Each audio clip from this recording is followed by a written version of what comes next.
Well, another team that's going to have to be making some major decisions soon. And I know the Yanks fans have been clamoring for it. So, Steve, we're going to go into Yankees talk because the Yanks are the talk of baseball right now.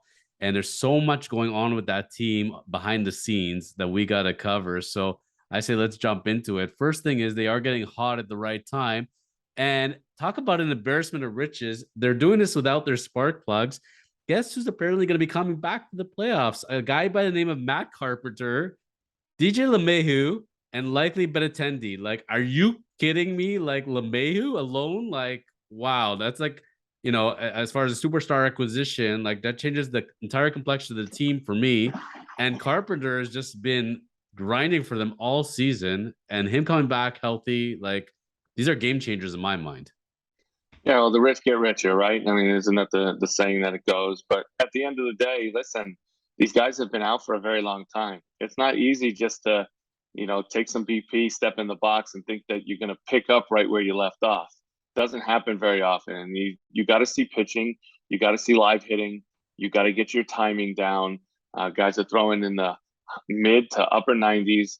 Like it's hard just because the name is attached to the lineup doesn't mean that it's going to, produce at the level that it was prior to the guy getting hurt. I know Matt Carpenter was having a tremendous year, but again, it's one of those things where in the playoffs, you're not facing number fours and fives. You're facing one, twos, and threes. And these guys can pitch and they're primed and they've been on point going into the playoffs. So if you're just a hair off timing wise hitting, it's really hard to square up the ball, especially at the velocities that are coming in. So it's nice that the Yankees are getting these guys back, but we will have to wait and see how they produce. If they get 5 or 7 games in here at the end of the season and try to get some of that rust shaken off, it could be more productive. If they don't, and they're just jumping in when the playoffs start, it could be a different story. I think Yanks fans are clamoring for peak performance Carpenter and LeMahieu, those middle of the order guys. And they're not factoring that part in. The fan in me for the Yanks fans, very excited for them. And, I love watching LeMahieu, just again, another grinder, just puts max effort all the time. But Steve is right. There's some expectations we have to temper a little bit. That being said, I think I would take a Rusty Carpenter or LeMahieu over some of the guys that have been trotted out there over the last couple of weeks. So we'll take our chances, so to speak. Two guys that are getting absolutely roasted in New York right now. They love their heroes, like they love Judge, obviously. There's certain people they don't always love. Victim number one is Aaron Hicks. Man, they want to, like, if they do GoFundMe and get this guy a ticket for around the world, Yanks fans will pay for it in a moment. Like, I remember how much they love this guy, defense, offense. He was an all around, and like now get out of our town as quickly as possible. Like, it's so sad. Yeah, I mean, the expectations in New York for fans is through the roof. It really is. They have high expectations of when they pay their players a lot of money that they're going to produce. And we all have to remember, and we've talked about this before, everybody's human. Like, you have things going on in life that might not be right. You have things that's going on with your body that you might not be completely healthy that you're playing with that people don't know. Who knows what's going on? Maybe he's just having a bad month or a bad year. I mean, it happens. Guys have good years, and everybody's loved when you have a good year, of course. Things just click and are in place. But at the end of the day, the Yankees fans are extremely knowledgeable. They have a really good understanding of the game. They know when to cheer, they know when to boo, and they really know when to get on you when you haven't produced for a long time. And that's just kudos to them. I think if I was Hicks PR person, I would have told him not to say, well, I still have the energy to play. And if it's not going to be in New York, that's fine. I love it here, but I'll play wherever I go. I don't think that was the time to say that. So I think that's really what ignited that fire for the Yankees fans. But his play as well, coupled with the coming back of a certain player, which we'll talk about that in a second. And Taking a look, see here is Mr. I need to get a tattoo in the middle of the season and get an infection. Aroldis Chapman. There's word that he's gonna be taken off the roster. How far the mighty have fallen. I remember him, like, he basically won the Cubs that World Series, and now they cannot rely on him to the point that they'll leave him off the roster. Did you see that coming? I mean, you never know what's coming when guys are not pitching well. No matter who you are, it's what have you done for me lately? It really is when it comes to playoff time. The series is short. Elimination is right around the corner, and you have to put your best players who are performing the best on the 26-man roster to play those 3 games. If it's the wild card, or the 5 games if it's the division, you put your best players out there, and you keep the other guys ready. And if Aroldis Chapman isn't one of their best 7 relievers or 8 relievers, he's going to be left off the roster. And at the end of the day, when you get to the playoffs, you have 3 or 4 starters, and then you have 3 or 4 relievers who are going to get the bulk of the work, who are pitching the best. The rest of the guys are there to pick up some extra innings, blow out one way or the other. But they're going to lean on the 3 or 4 guys that they've leaned on all year to get them through.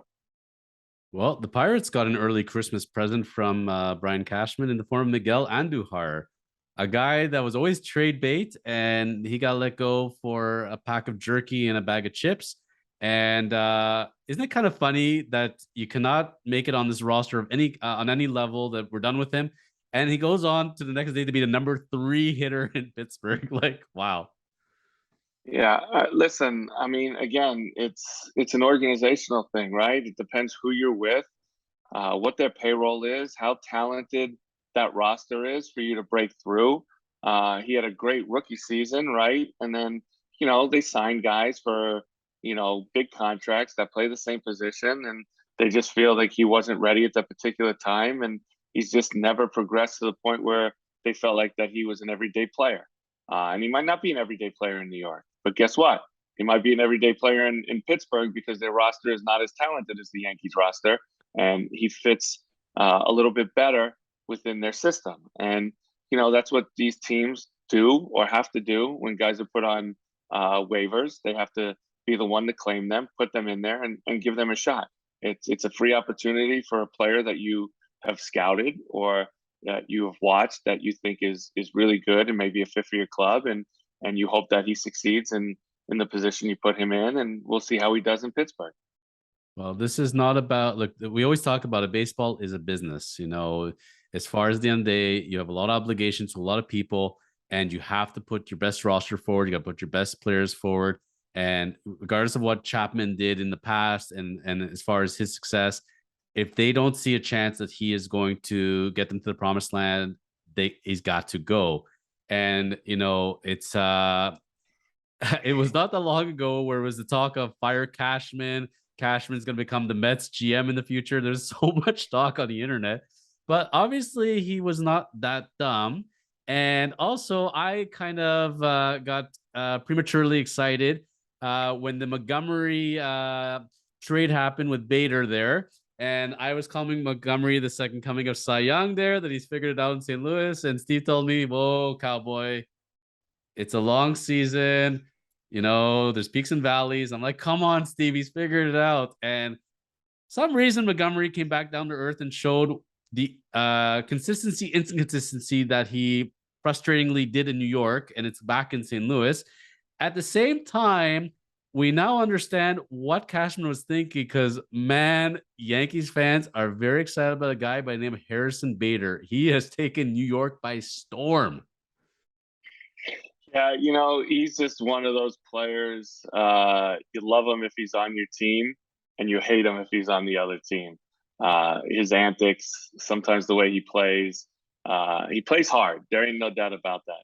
But some of the things that he does on the field will be really annoying if you're on the other side or in the other dugout, where he's just one of those guys where I think if you let him get under your skin, kind of like a football player, making a little chip or a little comment after a play, and he knocks it down, and you let him get in your head, that's what he's best at. So Listen, good pickup for them. They needed a center fielder. As long as he's healthy, he'll give them enough offense. The defense will always be there, and he brings energy. There's no doubt about that. That he brings energy to the ballpark and when he plays. Think about, like, just in general for people out there, Montgomery goes to the Cards. He's pitching literally like Cy Young at this point, in his first like 4 or 5 starts. Bader has his foot issue. He's not even healthy. He's not even played one single game. Yankees fans are ripping out their hair. Cashman, what are you doing to us? We need this pitching. Why would you give up pitching, which is so hard to get for an injured player? This guy's a bum. Why did you ever acquire him? From the second he stepped onto the field in those pinstripes, man, Bader has been unbelievable watching him on the field. Like, he grinds out at bats. He just, even if he doesn't get a hit, he finds a way to get a walk, score runs. He's exactly what they needed. I think Yankees fans are doing that trade now 1,000 times over. And did you catch his celebration clinching the division? I did not. You have to watch this. You think you've seen David Wells have a good time? Bader was taking the beers and chugging them like Gatorade. It was the funniest thing ever. Like, they wrote it all over social media. You've been here for 10 minutes and you're celebrating like a Yankees pro. He was the talk of the Yankees clubhouse. He was celebrating harder than everybody else. He apparently grew up as a lifelong Yankees fan. The thrill of clinching with the Yanks, he's already embedded himself into that locker room. Yeah, like I said, it's one of those things. There's a lot of things that go on behind the scenes when you make trades like that. They were looking for the end of the season. They felt like he was going to be healthy, and it would have been a good fit. Especially, you don't want Judge playing center field, right? I mean, I think we can all understand that he's not a true center fielder, and in the playoffs, it makes a difference. There could be a ball here, a ball there that Bader gets to because he's a true center fielder, and that's where he's played, and he's got a lot more speed than Judge. But at the end of the day, it's one of those things where good for him that he got the opportunity to clinch the division with them. But sometimes it's like, hey man, hold your horses a little bit. You've been here for a hot minute. Let's slow the roll. That's where you need those like Jeters to come and pull them aside, right? So yeah, I'm sure they have a few of those guys in the Yankee clubhouse. just a couple of them.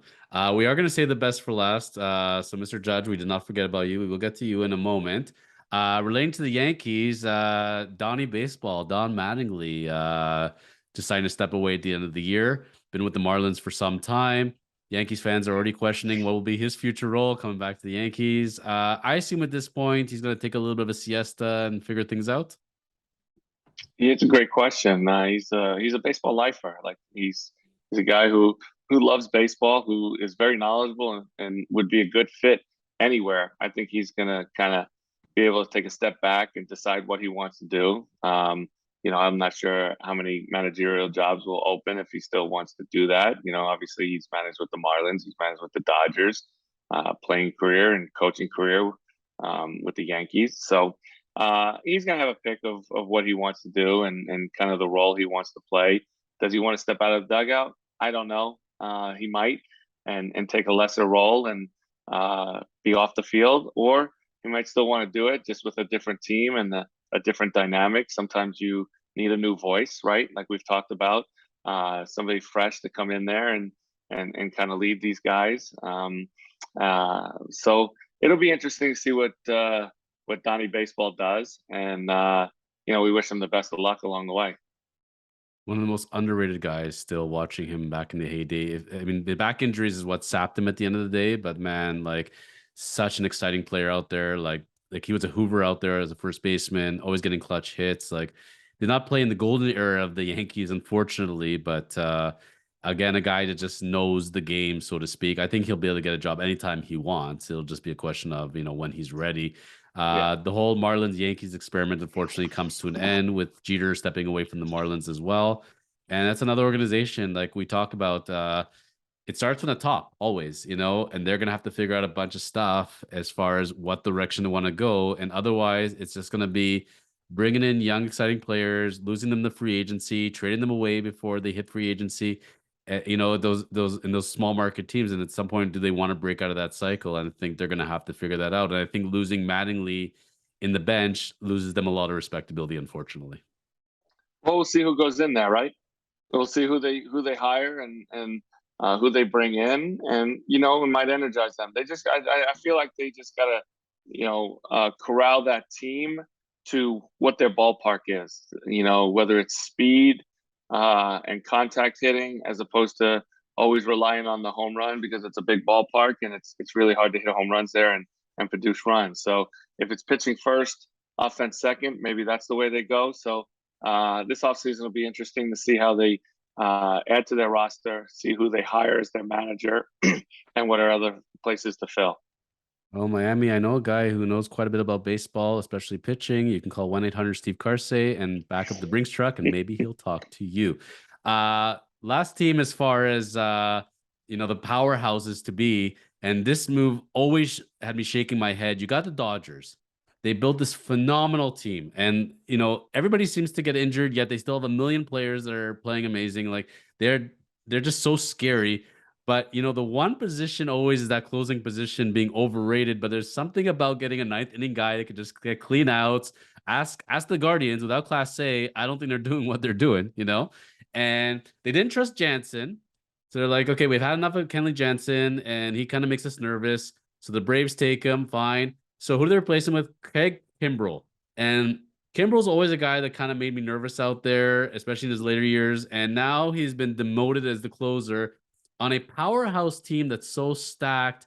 Right before the playoffs start, that's not a big vote of confidence, eh? No, it's tough. He's having a real struggle right now, right? I mean, he hasn't been throwing a ton of strikes, and he's been giving up some runs here and there, and he's kind of been demoted. And they're just trying to figure out the back end of that bullpen. There's something to be said about having two lockdown guys at the end that you can trust in the eighth and ninth inning to put games away, especially on a team like that. They're going to score a ton of runs. Like, listen, there's going to be teams that are going to have to shut them down with their pitching, which is not going to be easy to do. And if they can keep games close, I feel like other teams will feel like they have a chance because of their back end of the bullpen. And you never know what that's going to go. I was watching the game last night. Turner, fields that ball, and the game probably should have been over, but the Padres ended up scoring and taking the lead and ended up winning that game. But it's just one of those things. It's hard to explain when you come down to the end of the game. There's only a few guys who can really pitch in that eighth and ninth inning, and you have to identify them and you have to trust them when it comes time to it. It's one of the things I've noticed in analysis is you only have like a handful, like you're saying, of very locked down closers and middle relievers. And there's a bunch of guys sitting there in the middle. And when you're a team sitting there in free agency period or making a trade, like, how are you gonna go get a Class A? They're not gonna give them up unless you literally give up your farm. It's amazing. And I remember when the Mets got Diaz and got Cano in the process. And Diaz didn't exactly take to them immediately. And they're saying, he's so overrated. This was the worst acquisition ever. We're overpaying for this guy. And look at the Mets now without Diaz. Like, they're not the same team. There's that confidence. Look at the Jays with Romano, what he ended up doing. And you look all up and down, it's amazing. Some of these guys like Presley and the amount of saves he got in Houston, and again, a guy that like, you just think of him as some sort of middle reliever. No, he became a lockdown closer pretty much. Like, his ERA is north 3, but still very solid. And you have this stat which I always found interesting. You talk about as a closer is you got to take out your how many X amount of best games and worst games, and that's your real numbers. Yeah, so it essentially, in my opinion, you take out your 3 best games as a reliever or as a starter, and you take out your 3 best games or your 3 worst games as a starter, as a reliever, and then you crunch the other, however many you have in there, and it kind of tells you the whole story of who you are. Everybody's going to have a bad game. Like, if a starter goes out there and goes 1 2/3 and gives up 8 runs, how many times does he really do that during the year? That affects your overall numbers, but doesn't affect who you are as a starter over the course of a full season or a relief pitcher. Because again, a relief pitcher, you have these stretches, right? You can go 26 games without giving up a run, or 22 games, and then you go out there and you have this bad day and you go a third of an inning and give up 6 runs. Like, you take that out and then you crunch the rest of them, and you see kind of, or you go out there and have a great game and you throw 2 innings, punch out 5, you throw that one out too. So you get rid of your 6 runs, you get rid of your 3 best good ones, and then you figure out, who you are as far as that person is for that season. One of the most frustrating things I always thought for relievers, you can have a whole season of like a 1 year array. You're really plugging along. You have one bad week. Like, you really get blown up for a whole week. It destroys your ERA for the season. Like, because it's such a small sample, right?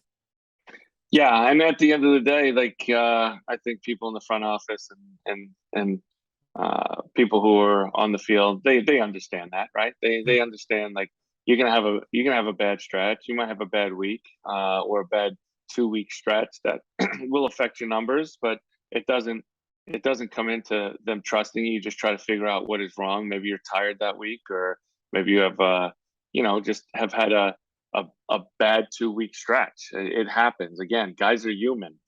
It's part of the game, and you figure out the adjustment, and you make that adjustment, and you get better.